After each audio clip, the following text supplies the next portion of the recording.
It's used in key cards, prepaid tolls, even checked luggage.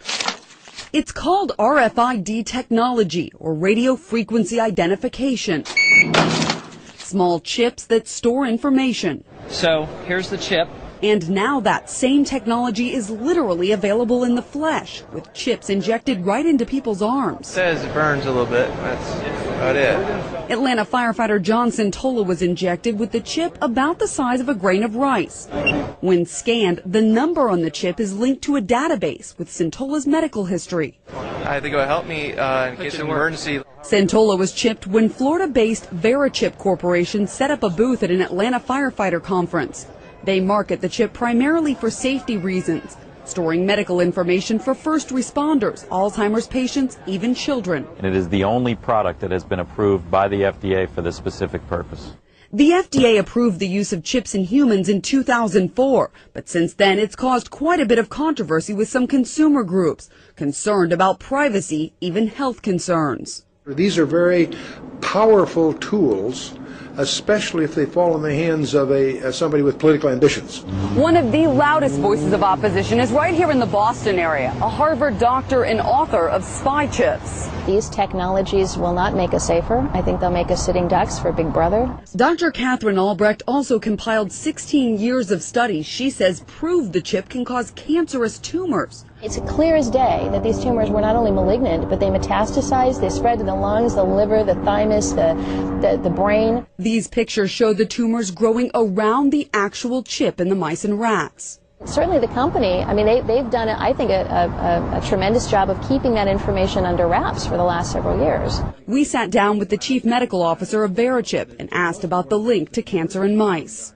Yeah, I am not aware. I mean, I would have to take a look at what's out there right now. I'm not aware of any issues at this point. But weeks later, VeriChip sent 26 pages of literature claiming the incidence of microchip-associated sarcoma in rodents is very low, and claims the mice in at least one of those studies were genetically engineered to be tumor-prone. No doubt in your mind that this is safe for us medically. Yes, I mean, from everything that I've seen, it's very superficial. It's been in the animals for 20+ years. John Santola won't need to worry about the cancer debate. His chip fell out after 2 days. Would you get it again? I would not get it again. To me, this is the future of medicine. But how far in the future? Well, VeriChip advertises the technology in use at 8 Atlanta area medical facilities, including Crawford Long Hospital, Emory University, and DeKalb Medical Center.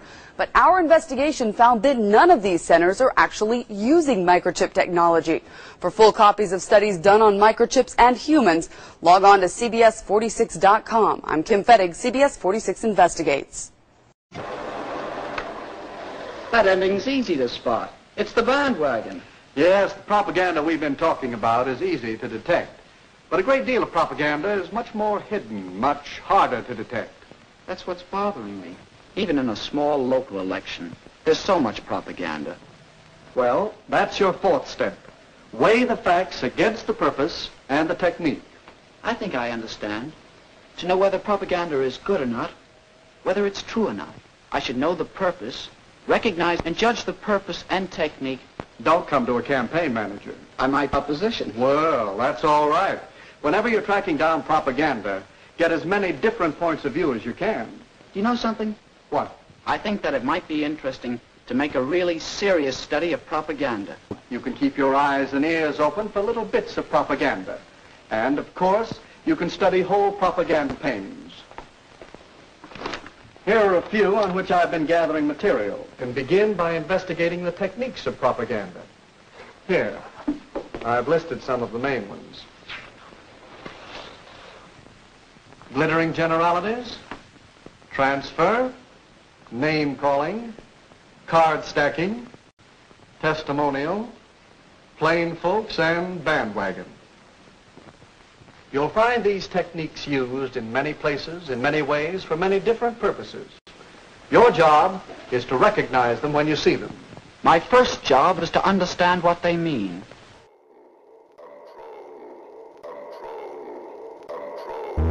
This is the voice of the Mysterons. We know that you can hear us, Earthmen.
lot of people who have lost all their savings and who are going to be faced with a terrible problem of feeding their family, dealing with the problems of day-to-day living. And I think that is where the problem is going to be the greatest. We can do anything we like. We just have tons of time to do what we want without regarding the regulation or regarding the basics of how you run your business. Evelyn, good to have you on the program. Thanks so much. Thank you. We so appreciate it. Sir Evelyn Rothschild, Sir Evelyn. Propaganda can also be used for peace. It's called the Worldwide Telescope. We can see across the entire spectrum of light, revealing worlds that had previously been invisible. We see these magnificent star nurseries where nature has somehow arranged for just the right numbers and just the right sizes of stars to be born for life to arise. We see alien worlds, we see alien solar systems, 300 now and still counting, and they're not like us.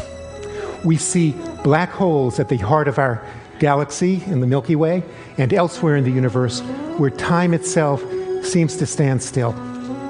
If you are elected and you learned that the government knew aliens had visited Earth and the public didn't know, would you want the public, would you ensure the public found out?